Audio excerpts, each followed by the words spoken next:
Hello, everyone, and And welcome welcome to to Watching Watching Gravity Gravity Fall. Falls. Let's try it again. Watching Watching Gravity Gravity Falls for Falls the for the first first time. time. There we go. That's better. This is better. You want to Got do it him. one more time? No. No. Anyway, we just watched Gravity Falls, We did. episode 1.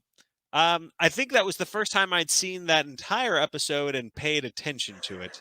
Yes. Because as I mentioned in our promo, little nieces and nephews love this show, and so I've watched a sprinkling of the first episode, and I think maybe one or two others, but I don't Yeah. really know too much about the show, so I'm excited to analyze and watch it with you, Mackenzie. Heck yeah. So, what are your Okay. first impressions of episode 1? I think what we need to do. My first impressions are I liked it. I liked it a lot. I thought it was funny and good. I think what we need to do to make this make more sense, because I have no idea what to talk about. I think we need to just start with the characters, because that's Gotcha. really all we got to know. Like, we know there's gnomes in the forest, and We that's know that about it. there's There's a probably something mysterious else. book. There's a mysterious Yeah. book that says there's a dark Mm. underbelly within Right. Gravity Falls. First, let's talk about Dipper, who I Dipper feel like is is one our of the main protagonist. characters. Yeah, I Yeah. think he's the narrator, right? Yes, that's true. And he seems like he's also he's the character that is not thrilled to be stuck at Gravity Falls for the summer. Right. And his character foil is his sister Mabel, who is quite thrilled, or at least trying to be very, very optimistic about Yes. everything. I like it when she's like, "Wow, splinters!" She's excited about Yeah. splinters Splinter. and grass, and Right. she's sort of a hopeless romantic, hoping to find the love of her life. Yes. Even though she's like 12? It That's seems like fine. they're both 12. Are they twins? Yes. He's very, like, serious. Like, that's his main character flaw, is that he's serious to the point of exhaustion of Yeah. resources. Why are they sent here for the summer? Oh, they're sent there because their parents said that they needed to get more outdoors time. They say that in the beginning. They take away they're like both on their phones. Okay. And they put like sleeping bags in their hands or something like that. Okay, And so we like just see sunscreen hands on their shoving nose. them. That's right. Yeah. Yeah. So But so to get more outdoorsy. It's like going to summer camp, but your great uncle but it's free. owns the place. But And so what are your first impressions of great Uncle Stan? he's interesting. At the end of the episode, we see him go into the little snacko thing, and he goes in there after punching in a code.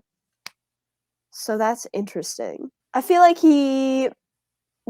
maybe he's up to something nefarious. Yeah, of course he went into a vending machine. But like, it seems like he might have something to do with the book more than we think he does. Do you think that is he the author of the book? Possible. I'm guessing that the book is going to always be used to look up sort of the new creatures that they stumble upon. Yes. And but I'm wondering, when we talk about Uncle Stan, I'm wondering if Uncle Stan is maybe the author of the book. Yeah. Would be my first guess. Speaking of monsters, I liked how Mabel was hoping that she was going to date a vampire. Yes. Very much Edward Cullen. Yeah, I wonder if that'll come into play. So Uncle Stan, here's what I noticed, that Uncle Stan reminded me of a little bit of Rick from Rick and Morty. And this show is before Rick and Morty. Right. And I have a feeling that Uncle Stan, because it's a Disney show, is going to be a lot more compassionate of a character. Right. Similar vibe, though, because he's like very... Well, I think one of the similarities is that he doesn't seem to give a crap about what's going on to a certain extent. Right. Or that it's not that he doesn't care about his niece and nephew. It's sort of that it feels like he's like, yeah, kids are going to run around and do dangerous things. Right. So it really harkens back to the parenting style of the 1970s. Yeah. Yeah, when there was no helicopter parents and moms and dads and uncles just thought like, yeah, maybe you're going to break a bone. That's how it builds characters. Yeah. Or you might get lost in the woods and die. Maybe you drown. That's what happens. That'll learn you. The supporting characters that we see here. Now you've been saying Zeus, but it sounds like it's Seuss, like Dr. It is Seuss, because I turned on the captions and it is Seuss. I like him. I think he's my favorite character so far. I liked how he says that wisdom is a blessing and a And a curse. curse. I think he's going to seem dim and have lots of wisdom, or Right. uh, He's kind I of the drunken master type kind of. I think he might be. Yeah, probably not going to see him drink anything, but yeah, I No, think no. But I drunken mean, like, master kind of vibes. like. Yes, do remember like the gnome reveal, Right. and I remember a thing. There's like seeds planted before in the episode when Yeah. he accidentally turns to the gnome page. We see that page Yes. a couple of Yeah, so times. there's like a little bit of foreshadowing, but there's also a lot of, it's a great twist because everything about the kid looks like a zombie, like with his Yes. hand falling off. And Right. so it's great storytelling that they have an alternate explanation that also works very well. That Yes. he's lurching around like a zombie because the gnomes are trying to cooperate. Right. Okay, so let's talk about the gnomes and Yes. and the big monster that they form. Right. Is how creepy is that to you? It's not that creepy. But I have used it in like a D&D campaign one Uh-huh. time that I was running for kids. Oh, I made a giant monster out of just a bunch of out of zombies. zombies. And that reminds me of a story by Clive Barker called Oh. In the Hills in the Cities, which I don't know very well, but here's like an inspired image from it. If you can see, like Oh. that's made out of people. Yeah. And Yeah. this is also Yeah. this is from the graphic novel, and that's pretty I like that. horrifying. I'm Yeah, about that. so now Very you much want to about read that. that. So I'll try and find him because it was Right. interesting. What do you think is the what are your predictions about the underbelly, the something strange Yeah. that's going on in the town, and the book? I kind of think that there's a seedy underbelly and then there's a level below the seedy underbelly that's actually kind of nice. Does that make Okay. sense? Like, Yeah. it's not the worst thing. Like, it looks really bad, but then right underneath it, it's like, it's actually not that bad. Whereas Twin Peaks, it seems like when we're talking about like the entity of Bob and things like that, and Yeah, Judy it's or like whatever, it's like, oh, very this is gross. horrible. So you think there's Yeah. going to be something now? And that makes sense to me. I'm wondering if there's going to be something that needs help. Mm, I don't think so. No. Maybe Grunkle Stan, but I don't think there's any other entity that needs help. Okay. So then that's where our I don't know. predictions are going to differ. So you think that Yeah. there's the seedy underbelly, but then it's actually kind of nice. Yeah. So I think I'm going to make my prediction is that there's a seedy underbelly that's actually good, just like you're saying, Yeah. but it's something that needs help. And I don't know if it's What if it's a seedy underbelly? It's actually good. The guy who wrote the book is the one who needs help, but he actually doesn't need help. He's just trying to destroy the town. That's my new theory. I scrapped the old one. He doesn't actually need help. okay. So there is going to be like an antagonist, Right. and it's the And person that so was writing the book. right, so you think it's a good guy, but it's not. Okay. So whoever's writing the book, you're predicting that that's the underlying antagonist. Yes. I like that prediction. Like all the magical things are actually kind of good in their own way. You know what I mean? Yeah. Like they're threatening like the gnomes, but they're not like the worst thing in the world. And then there's like this guy who's like, I'm terrible and I wrote this book. You think Ah, I'm a good guy. interesting. Now let's talk about. Let's get a little bit meta. So Gravity Yeah. Falls only has 2 seasons. Oh no. Why There's are we always doing this to ourselves? I'm thinking 25 years from now they're going to have the 3rd season. Oh yeah. Of right? course, yeah. Which to me is really interesting because the book says 3 on it. Yes. So if you were going to have a limited series, it seems like the number 3 would be be good. and 3 it just seems Sums like it up. it's a nice 3-act structure, right? Right. Beginning, middle, end.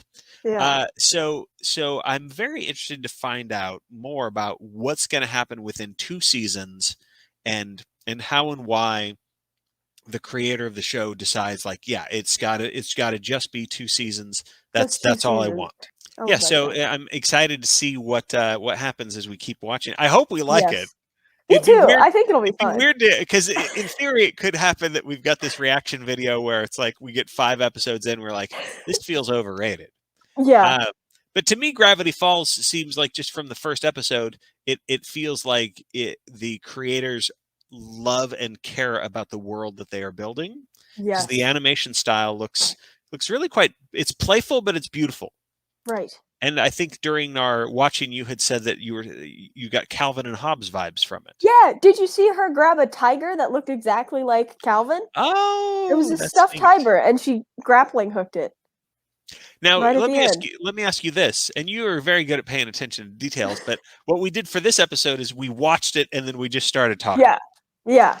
And so are we going to we're going to need to do like supplemental episodes where we go back and we rewatch and we look for like little things? Oh, we might need to. Like if there's ever like we should have seen that coming, and then we go back. We did start looking at like things like the numbers. Yeah. The 618. 618 was on the register, so I'm like 990 or 890. better go to the Bible and see what 618 is about, something. Yeah. I probably should just for fun. Actually, I'm going to Google that right now. Yeah.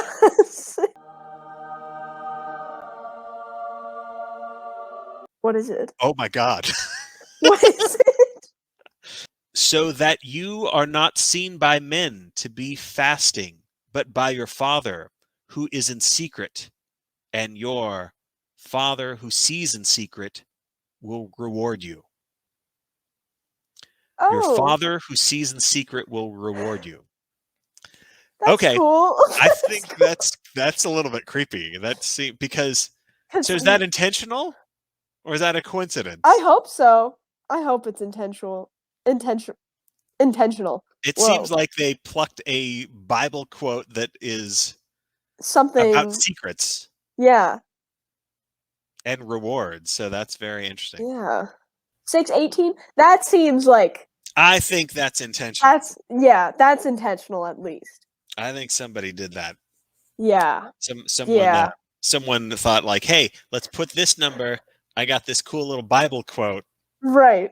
Look at how secretive it is. And it's talking about your father who we haven't seen his father. We don't understand who their grandfather is because we only know their uncle. That's interesting. Maybe the uncle is the grandfather is the one who wrote the book. I'm assuming that they have a grandfather and that Uncle Stan doesn't have a sister. I'm assuming that he has a brother, just as a side note. Oh, you think he has a brother? Yeah, like a twin brother? Yes. Although I guess it would make sense to have him have a twin sister. When you said that, it gives me vibes of the Mysterious Benedict Society. Yeah. Where he has the twin brother who has narcolepsy when he gets angry, and he has narcolepsy when he gets too happy. That's right. Yeah. So the Mysterious Benedict Society is also on the Disney Channel. And, it is? Yes. It's you haven't I didn't watched know it that. yet, right? I haven't watched it yet. It's a pretty good adaptation. But yeah, so the Mysterious Benedict Society, that Nicholas Benedict and his evil twin brother, I could see something like that happening. Yes. Yeah. With, something Uncle like Stan that. Well, character. Because we know that he's an uncle somehow, right? Like we know he's related. He has to have a sibling. Like, why do we call it great uncle? It should be grand uncle. That's a weird.